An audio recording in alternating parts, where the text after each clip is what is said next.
Hi, these are the top 10 films of 1957. When I say top 10, I mean my personal favourite films of 1957.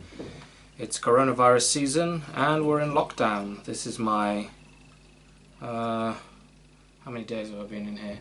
10 days in this room and a couple of weeks in the house. And yeah, let's get on with the list. In at number 10. Witness for the prosecution. This Billy Wilder courtroom drama stars Marlene Dietrich and Charles Lawton as the lawyer who desperately wants to enjoy the finer things in life despite being sick. You take your hands off me, Miss Plimsoll. I'll strike you with my cane. Oh, you can never do that. You might break your cigars. Cigars? What cigars? The ones you're smuggling in your cane. Cane?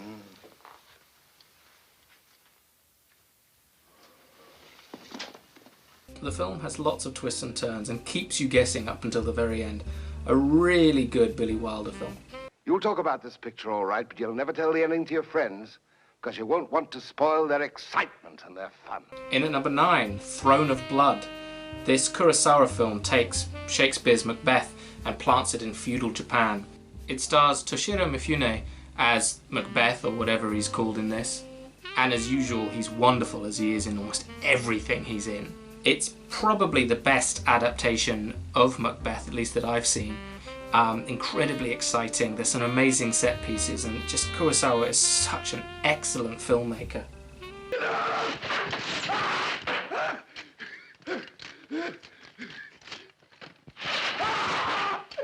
I would happily watch any of Shakespeare's plays transported to feudal Japan.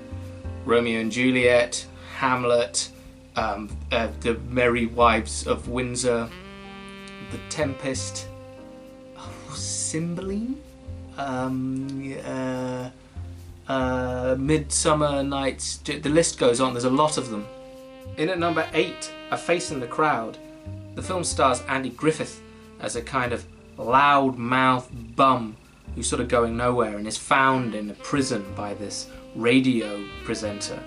But he's got a real way with people and he's got a lot of charisma, and it's sort of a rags to riches tale with the usual thing of, like, you know, the power goes to his head and it corrupts him, all the sort of the standard things, but it's really well done and it's still incredibly relevant about how ad men create these people, about how they can be used politically. The president tries to stop me. I'll flood the White House with millions of telegrams. This film is still incredibly relevant today about how just sort of a loud mouth with a lot of charisma can kind of whip up all this excitement and this frenzy and get powerful. It's an incredibly good movie, and Andy Griffith is amazing in it. Keep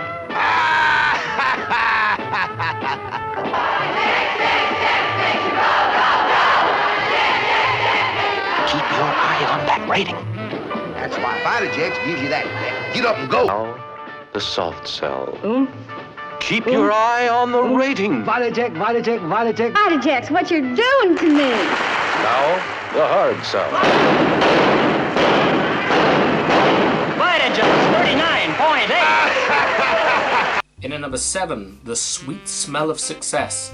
This noir film stars Tony Curtis as an agent who's constantly trying to get his guys better positions in clubs and shows, and he goes through Burt Lancaster, who plays a media titan, an owner of an incredibly influential newspaper who controls seemingly the entire entertainment industry in New York. Burt Lancaster has a very strange possessive relationship with his sister, and Tony Curtis is kind of down on his luck, so starts doing anything that Burt Lancaster will tell him to, including trying to break up his sister's relationship with this jazz, what's he, a guitarist, pianist, something or other? A national disgrace. The soundtrack is amazing. Chico Hamilton and his quartet did some of the jazz music, and there's a great song called Susan the Sage that appears in this, as well as Boogie Nights. Sidney, I don't do this sort of thing. What sort of thing? This sort of thing. You need him for a favor, don't you? Well, so do I. I need his column tonight. It's a really interesting look at how the entertainment industry is run by these tycoons and these media moguls, and it's again another film that's still relevant to this day. We're friends, Harvey.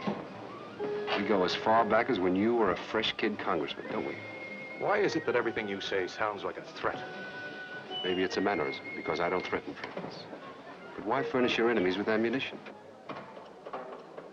And here you are, out in the open, where any hep person knows that this one is toting that one around for you. In at number 6, The Seventh Seal. This will probably be number 1 on a lot of people's lists, and I can see why. This Ingmar Bergman film stars Max von Sydow as a knight during the Black Death, who's sort of pursued by death and is playing a game of chess with him, basically to try and win his life back. It's a very interesting movie and incredibly influential and often parodied. I would say this is probably the best depiction of death in any movie. He's incredibly creepy, and it's unsettling whenever he's on screen. There's a sort of slight smirk, but he's somber at the same time. I'd put probably death from Bill and Ted's Bogus Journey in at number 2. You might be a king or a little street sweeper, but sooner or later you dance with the Reaper.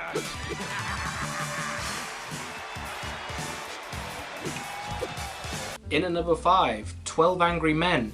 And there'll probably be more than 12 angry people that this isn't number 1. This Sidney Lumet movie is probably one of the best courtroom dramas ever made. In the jury room, Henry Fonda plays the one guy out of 12 who says not guilty. And then the movie takes on this really interesting tale of how the men have come to their decision and how they start to change their mind and how they get angry with each other and how some people just want to leave because they want to go to a baseball game. It's such a good character study on, and every single character seems to go on a bit of a journey, which is fascinating. Mr. Foreman, I'd like to change my vote to not guilty. Being based on a play, it is set in one room, but it never feels stale or staged because of interesting camera choices and the wonderful performances. 12 Angry Men is a great movie, and it's wonderful, and it could be number 1 of this list easily. In at number 4, The Bridge on the River Kwai. This World War II David Lean epic takes place in Thailand. The film sort of has 2 strands. One is of British prisoners of war, led by Alec Guinness, who's superb as their commander, who are building a bridge for the Japanese, part of the Burmese death rail. The other half is sort of William Holden as a American GI who's managed to escape the camp but is now enlisted to go back and blow this bridge up. David Lean is one of the great directors of all time, and he really knew how to make an epic. You feel like you're in the jungle. You feel the pain that the British soldiers are going through.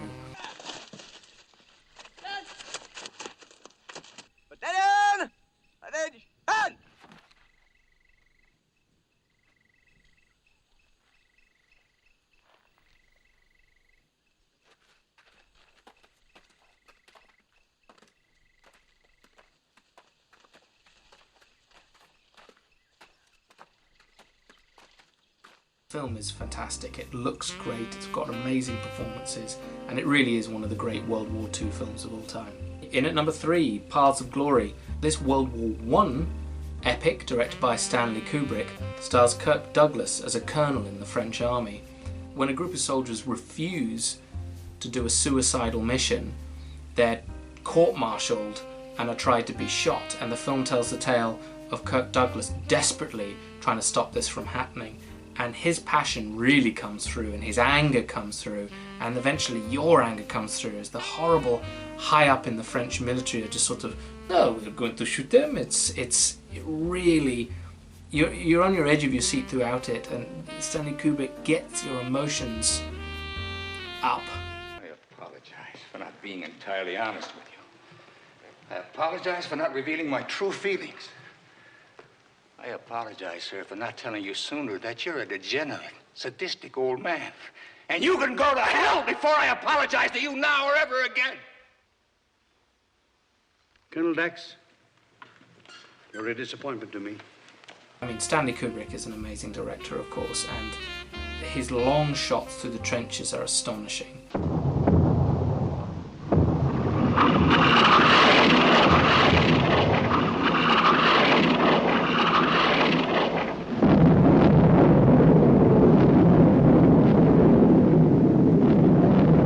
It's wonderful, and again another movie that could easily be at the top of this list. In at number 2, Tokyo Twilight. This is far and away Ozu's most depressing film. It's really really depressing. The film is about two sisters who are both sort of going through hard times. The older sister has left a loveless marriage with her child and moved back home with her father, and the younger sister is also in a loveless relationship and is pregnant with a sort of father who doesn't give a damn.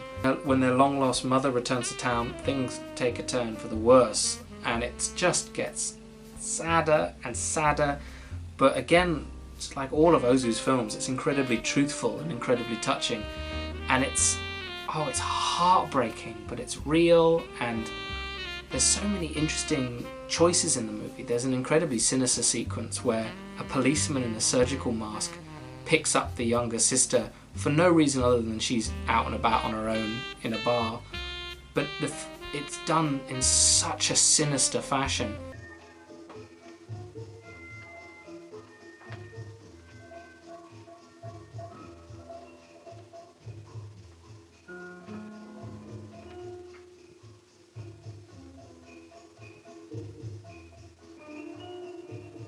It's got an incredible emotional impact without being manipulative. It's an excellent movie. And in at number 1, The Cranes Are Flying, another World War II movie, this one made by the Soviets. It's the story of a young woman in Moscow who is waiting for her beloved to return from the war. Again, this is a harrowing movie, but visually I think this is one of the best movies of the 50s. There's these amazing long takes which have a huge scale that sort of remind me of the long takes that you get years later in Children of Men. There are these amazing sequences that aren't particularly real, but deal with things that you couldn't really show back then. There's an astonishing sequence which involves a rape, and it's basically just a nightmare. It deals with death in an interesting way, it deals with heartache. The film is melodramatic, but it gets away with it due to the wonderful performance by Tatiana Samoljilova. No idea if I'm saying that right. She's brilliant in it. She has a fire and an intensity about her, as well as a vulnerability. One of the best Russian movies ever made. I think one of the best World War II movies ever made. And for my money, my favourite film in 1957. It's a great movie, and I really recommend people check it out. So, counting down the top 10. In at number 10, Witness for the Prosecution. In at number 9, Throne of Blood. In at number 8, A Face in the Crowd. In at number 7, The Sweet Smell of Success. In at number 6, The Seventh Seal. In at number 5, 12 Angry Men. In at number 4, Bridge on the River Kwai. In at number 3, Paths of Glory. In at number 2, Tokyo Twilight. And in at number 1, The Cranes Are Flying. Well, that was my top 10 films in 1957. What are your favourite films in 1957? Cheers.